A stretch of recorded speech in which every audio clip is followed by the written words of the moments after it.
grab book and grab packet and be a part as we're going through. Because if you're not and you're just getting portions of this, you're not getting what I really firmly believe in this season the Lord desires to do in you in this moment.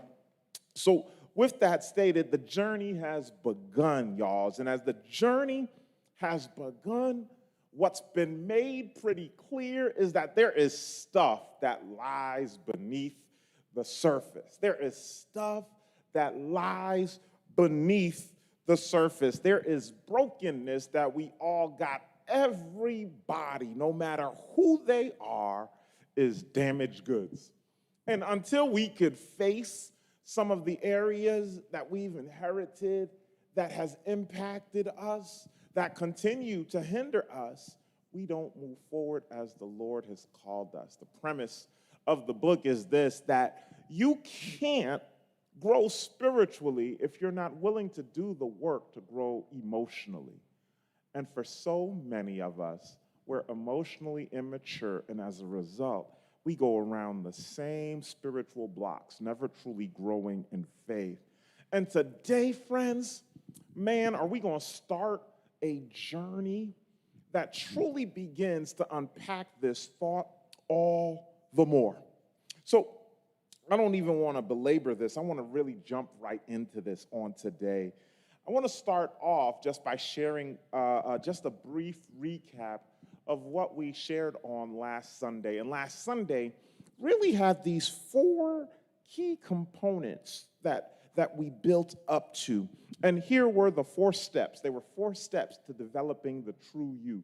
4 steps to developing the true you. And what you saw when you saw these 4 steps, I'm going to just go through them really quickly. The first one was pay attention to your interior silence and solitude. Pay attention to your interior silence and solitude.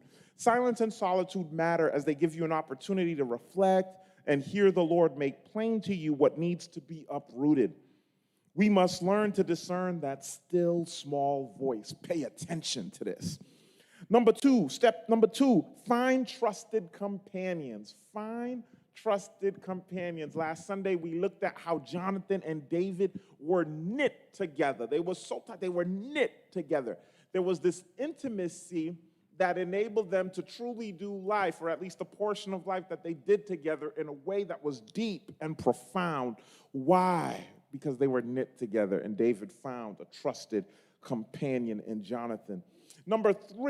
Step number three, move out your comfort zone. The quote that we quoted from Scazzero on last week, from chapter 2, I think it was like page 63 or something, was this: if you've been a certain way 20, 30, 40, 50 years, it's going to take a revolution for you to begin to uproot some of those things. A revolution is required, and you've got to be willing to move out of what you know to move into who the Lord has made you. And then step number 4, pray for courage, because courage is required. Courage is required. Do me this favor, if you would, type in the chat for me. To be me, courage is required. To be me, courage is required. To be me, courage is required.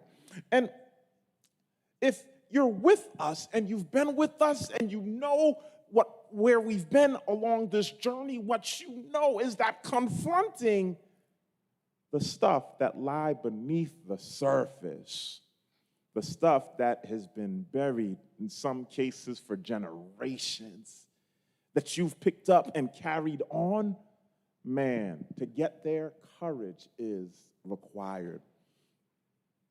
You all have heard this quote: he who doesn't learn from the past is bound to repeat it.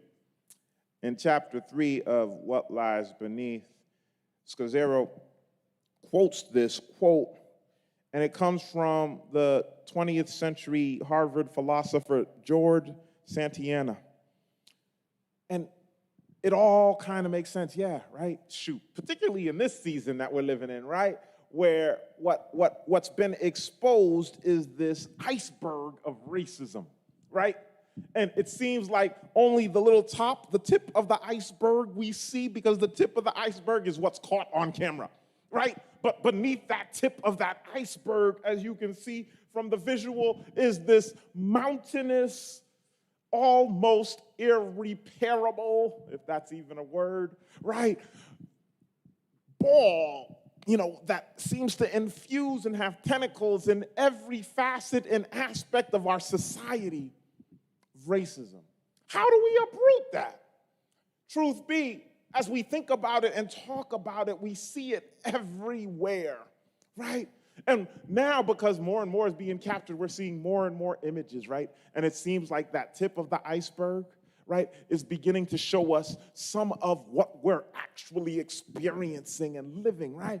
And as we see this, maybe, just maybe, there might be change, because maybe, just maybe, what we're actually doing is getting beneath the surface, beneath what we're seeing, to really beginning to understand, or at least promote, the broader understanding of what it really is and what's really transpiring within our nation and what has historically transpired within our nation. I'm praying for a world that begins to walk in equity and freedom and justice. But we've got to be able to get at what lies beneath to really be able to see that change actually come forth, friends. And it's my prayer that we actually begin to see that. And I believe we are. But we still got a whole lot more digging to do. And man, when we think about this thing, Scazzero kind of lays this out for us in terms of our individuality with these two essential truths. This quote comes, as you can see, from page 73 from Emotionally Healthy Spirituality. These two essential truths, as Scazzero words it, are as follows. The first one: the blessings and sins of our families going back 2 and 3 generations profoundly impact who we are today. The blessings and sins of our families going back 2 and 3 generations profoundly impact who we are today. And essential truth number 2, discipleship requires putting off the sinful patterns of our family origin and relearning how to do life God's way in God's family. Again, essential truth number 2, discipleship requires putting off the sinful patterns of our family of origin and relearning how to do life God's way in God's family. When we get to this place when we're really looking just for a minute at what's behind so that we can go forward, really what we're trying to unpack is, why is it so important to look back?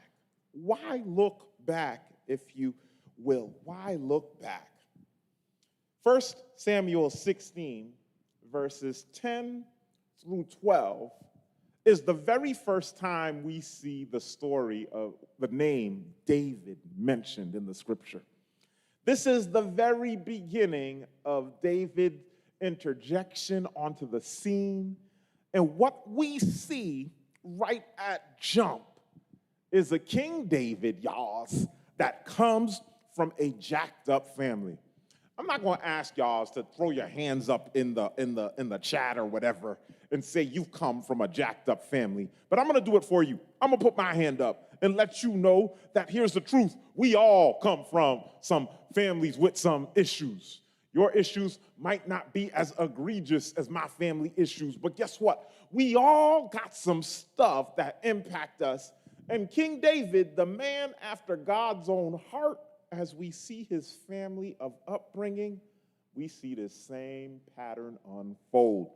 Matter of fact, I'd like for you, if you would, to look at 1 Samuel 16, verses 10 through 12. First place we see David mentioned.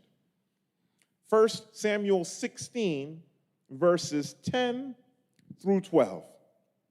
Jesse had 7 of his sons pass before Samuel. But Samuel said to him, "The Lord has not chosen these." So he asked Jesse, "Are these all the sons you have?" "There is still the youngest," Jesse answered. "He's tending the sheep." Samuel said, "Send for him. We will not sit down until he arrives." So he sent for him and had him brought in. He was glowing with health and had a fine appearance and handsome features. Then the Lord said, "Rise, anoint him. This is the one." Samuel had come to anoint a new king, y'all. And Jesse knows that this is why Samuel has come. Yet Jesse causes all of his sons to go forth, and he doesn't even remember David, y'all. David comes from a family background where he's been neglected, he's been forgotten. Shoot, my theory is that David might very well have been an oops child. David might have a nice gap between him and the brother that came before him. Maybe 10, 15 years, and oops, there he come, right? That might be what happened with David, because David isn't even remembered. David isn't even thought of. David is left off by himself to fend off wild animals, y'all. David isn't cared for or trained. David got to figure stuff out on his own. David is uncared for. I don't know if I got someone here who can be a witness to that fact, because maybe that's been you in your upbringing, and you have fought hard to do different to your children. But nonetheless, there's some of that still is in you. There's some of that residue that's still in you. On top of the family, like the parental stuff, in the next chapter, David goes to the battle lines and his brothers start making fun of him. So it's not just Jesse, it's everybody. Yet David is brought up in this way, and he still seems to be anointed king, selected by God.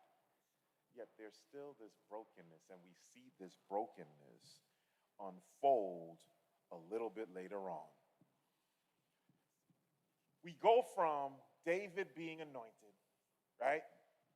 And his family upbringing, where we first see him. And then we fast forward to David after he's become king.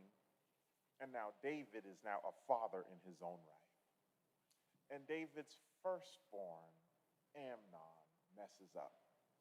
Man, y'all, if you haven't really read David's story, shoot, if you're not, familiar with this stuff is better than any action movie, y'all. There's so much drama in this stuff. It's crazy. But as we look at this, what's even more fascinating is seeing the connections from his childhood that then get passed on to his own children and the generations that even follow. Open, if you would, with me, 2 Samuel chapter 13. And pretty much 2 Samuel 13 through 15 gives us this sordid story in David's house now that he is king. And,